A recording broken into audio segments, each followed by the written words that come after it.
ભગવાન મિત્રો, હું છું પ્રફુલભાઈ પંડ્યા. મારી યુટ્યુબ ચેનલની અંદર આપનું સ્વાગત છે. દર્શક મિત્રો, આ વખતે ગણેશજીની સ્થાપનાથી લઈને ગણેશજીના મુહૂર્ત સુધીની સંપૂર્ણ જાણકારી આજના કાર્યક્રમમાં હું તમને આપવાનો છું. જો તમે મારી યુટ્યુબ ચેનલમાં પહેલી વાર હોવ તો મારી યુટ્યુબ ચેનલને લાઈક કરો, શેર કરો, સબસ્ક્રાઈબ કરજો. મિત્રો, વાત કરીએ ભગવાન ગણેશજીના સ્થાપન વિધિ. કેમ કે દરેક લોકો પોતાના ઘરે ગણેશજીને બોલાવવાના છે. કેમ કે ગણેશજી મહેમાન બનીને બધાના ઘરે જાય છે, જીવનના વ્યક્તિના દુઃખોને દૂર કરવા માટે જાય છે. ભગવાન આવે છે એટલે આનંદ થાય છે, પણ આપણે ગણપતિની સ્થાપના ક્યારે કરવી, કઈ રીતે કરવી, બધી જાણકારી હું તમને આપવાનો છું. એવું કહેવાય છે કે આ વખતે 27/8/2025 બુધવારના દિવસે ગણેશ ચતુર્થી છે. ભાદરવા સુદ ચતુર્થી ગણેશ ચોથ માનવામાં આવે છે. એવું કહેવાય છે કે સુંડા દંડેન હસ્તાભ્યામ શોભનાભ્યામ મલંકૃતા એકે નવાત દંતેન રક્તબિંદુર વિરન્વિતા. ભગવાન ગણપતિની મૂર્તિ કેવી લાવવી જોઈએ, પહેલો પ્રશ્ન અહીંયાથી થાય. કેમ કે દરેક લોકો મૂર્તિ લેવા જતા હોય છે, પણ ક્યાંક ભૂલ ના થાય, જેથી આ વિડીયોને તમારે જોવો જરૂરી છે. ભગવાન ગણપતિની મૂર્તિ તમે જે કંઈ લાવતા હોય એમાં મૂર્તિ પ્રસન્ન હોવી જોઈએ, ખુશ હોવી જોઈએ. ગુસ્સામાં ગણપતિ હોય તો એવી કોઈ ઉગ્ર સ્વભાવમાં ગણપતિની પૂજા નહીં, આપણે તો પ્રસન્ન હસ્તામુખ હોય તે ગણપતિ લાવવા જોઈએ. 4 હાથ, ચતુર હસ્ત, 4 હાથ હોય એવી મૂર્તિ લાવવી જોઈએ. ડાબી સૂંઢના ગણપતિ લાવવા જોઈએ. હાથમાં અંકુશ હોય એવા ગણપતિ લાવવા જોઈએ. અને ગણપતિ બેઠા હોય, ઊભા ગણપતિ કરતાં બેઠા ગણેશજીની પૂજા કરવાની. સાથે સાથે મોદક હસ્તે, હાથમાં મોદક હોય અને એક દંતવાળા હોય. ભાગ્યમાં ગણેશજીનું તિલક કરેલું હોય અને નયન રુચિકરમ. તમે જ્યારે ગણેશજીને જોવા જાઓ છો, લેવા જાઓ છો, ત્યારે આ બધી વસ્તુનો નિયમ તમને ખબર હોવો જોઈએ. અને સાથે સાથે તમારી નજર જે ગણપતિ ઉપર પડે અને તમને ગમી જાય અને આ બધી વસ્તુ જેમાં હોય તે ગણપતિ લાવવા જોઈએ. સાથે સાથે મૂષક વાહન, જોડે મૂષક હોય એવી મૂર્તિ આપણે લાવવા જોઈએ. હવે ગણપતિ ઘરે આવે છે ત્યારે આપણે વિધિ વિધાન શું કરવી એની પણ આપણને ખબર હોવી જોઈએ. ગણેશજી આપણા ઘરે આવતા હોય તો પહેલાં ઘરને એકદમ શુદ્ધ કરવું જોઈએ, ગંગાજળથી ઘરનું પ્રોક્ષણ કરવું જોઈએ અને મીઠાના પાણીથી ઘરને એના પોતા કરવા જોઈએ. ભગવાન ગણેશજી આવે એટલે દરવાજા ઉપર તમારે તોરણ બાંધવું જોઈએ અને સાથે સાથે જે સાથી ઉમરો હોય ઉમરા ઉપર સાથિયા બનાવીને રંગોળી પૂરીને રાખવું જોઈએ.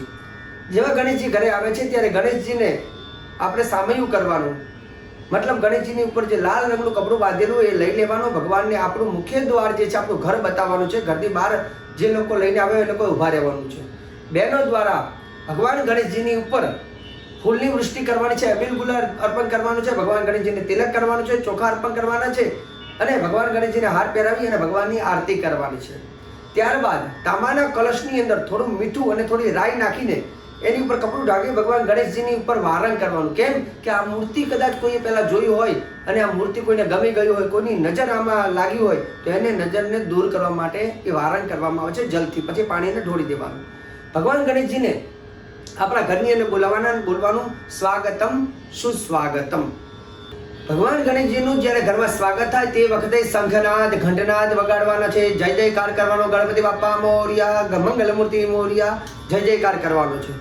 ભગવાનના સ્વરૂપની વાત કરીએ તો ભગવાનનું સ્વરૂપ જે છે નાની આંખો છે. મતલબ ભગવાન એવું કહે છે કે જીવનની અંદર તમે કોઈ પણ કામ કરો ને ઝીણવટ ભર્યું કરજો. ભગવાનના કાન મોટા છે. ગણેશ જેવું કહે છે કે જીવનમાં વિઘ્ન ત્યારે નહીં આવે કે તમે હંમેશા સારી સારી વાતોને ગ્રહણ કરો, ખરાબ ખરાબ વાતોને બહાર કરો, સારા સારા મિત્રોને રાખો, તકલીફ નહીં પડે. મોટું પેટ છે. જીવનની અંદર હંમેશા કોઈ બે શબ્દ બોલી જાય તો ઉદાર મનના બનવું. ભગવાનનું એવું કહેવાય છે કે મોદક ભોજન છે.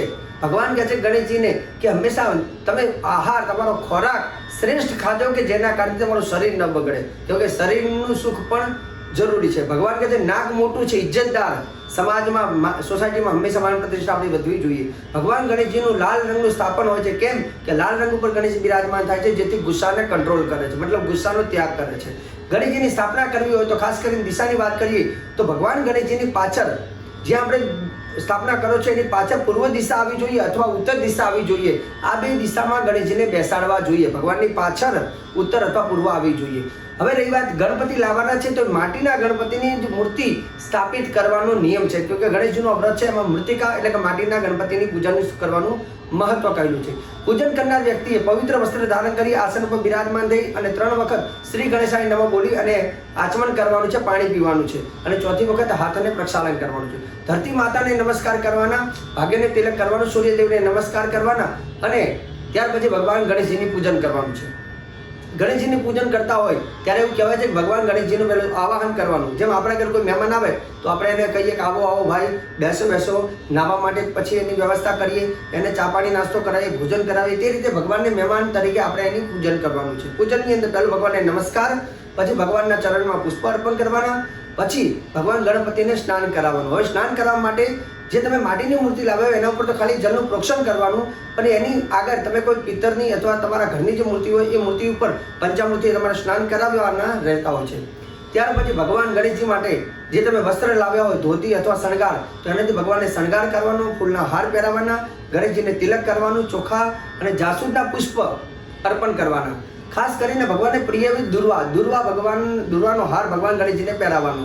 અબીલ ગુલાલ ભગવાનની ઉપર ચડાવવાનો, ભગવાનને ધૂપ ગૂગલ વિકેટે ધૂપ સરસ મજાનો કરવાનો, ભગવાનને ઘીના દીવા કરવાના, મોદકનો પ્રસાદ અર્પણ કરવાનો, ભગવાન ગણેશજીને પ્રદક્ષિણા 3 પ્રદક્ષિણા કરવાની હોય છે.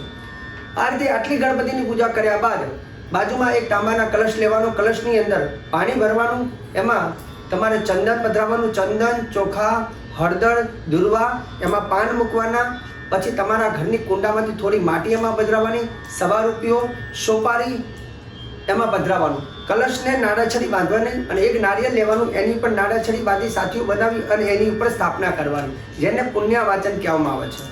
એ કલશને તમારે ભાગ્યમાં લગાવી અને ગણેશજીની બાજુમાં મૂકી દેવાનું છે.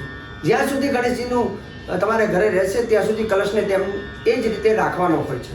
છેલ્લે એ કલશનું જળ વિસર્જન વખતે ઘરમાં છંટકાર કરવાનો હોય છે. હવે રહી વાત ભગવાન ગણેશજીની, તમારે આટલું કર્યા બાદ છેલ્લે આરતી કરવાની. નિત્ય ગણપતિના દિવસો તમારી જોડે જે રાખતા હોય તે દિવસોમાં રોજ ભગવાનને આ રીતે શક્ય હોય તો પૂજાપાઠ કરવાની છે.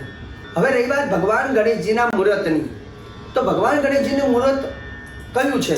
અને હંમેશા શાસ્ત્ર પ્રમાણે હું ચોઘડિયા કરતાં હોરાને વધારે મહત્વ આપું છું. ભગવાન ગણેશજીનું જ્યારે સ્થાપના તમે કરો છો ચતુર્થીના દિવસે, તો એ સ્થાપના વખતે અને અનંત ચતુર્દશીના દિવસે જ્યારે વિસર્જન કરો છો ત્યારે સારા મુહૂર્ત હોવા જોઈએ.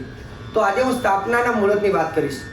ભગવાન ગણેશજીને જો તમારે સ્થાપન વિધિ કરવી હોય તો ચતુર્થીના દિવસે સવારનું મુહૂર્ત છે, સવારે 6:24 માંડી સવારે 8:30 જે ચંદ્ર અને બુધની હોરા છે, તો હોરા પ્રમાણે મુહૂર્ત શ્રેષ્ઠ ગણવામાં આવે છે. તો આ હોરામાં કરવું. બીજું મુહૂર્ત સવારે 9:32 માંડી અને સવારે 10:35 છે. ત્રીજું મુહૂર્ત ભગવાન ગણેશજીનું જે છે બપોરે 12:41 માંડી અને 3:49 રહેશે, જેમાં શુક્ર, બુધ અને ચંદ્રની હોરા છે. ચોથું મુહૂર્ત ભગવાનનું જે છે સાંજના 4:52 માંડી અને 5:55 રહેશે, અને એના પછીનું છેલ્લું મુહૂર્ત 7:55 માંડી 8:52 જે શુક્રની હોરા છે. મુહૂર્ત તમારે કરવું હોય તો બને ત્યાં સુધી સવારનો સમય અથવા મધ્યાહનકાળનો સમય એ શુભ પરિણામ આપે છે. શક્ય હોય તો સાંજના સૂર્યાસ્ત પછી સ્થાપના ન કરવી એ ધ્યાનમાં રાખવાનું. દર્શક મિત્રો, આજે ધર્મને લઈને, શાસ્ત્રને લઈને અને જ્યારે વાર તહેવાર આવે ત્યારે હંમેશા હું પ્રફુલ્લ પંડ્યા શ્રેષ્ઠ વિડીયો બનાવીને તમારા સુધી પહોંચાડવાનું કાર્ય કરું છું. તમારે એક કાર્ય કરવાનું છે. વિડીયો સારો લાગ્યો હોય તો લાઈક કરજો, શેર કરો, સબસ્ક્રાઈબ કરજો. ગ્રુપની અંદર બધાને ફોરવર્ડ કરો, જેના કારણથી દરેક લોકોને મુહૂર્તથી માંડી અને પૂજનની સંપૂર્ણ જાણકારી પ્રાપ્ત થાય. જય ભગવાન.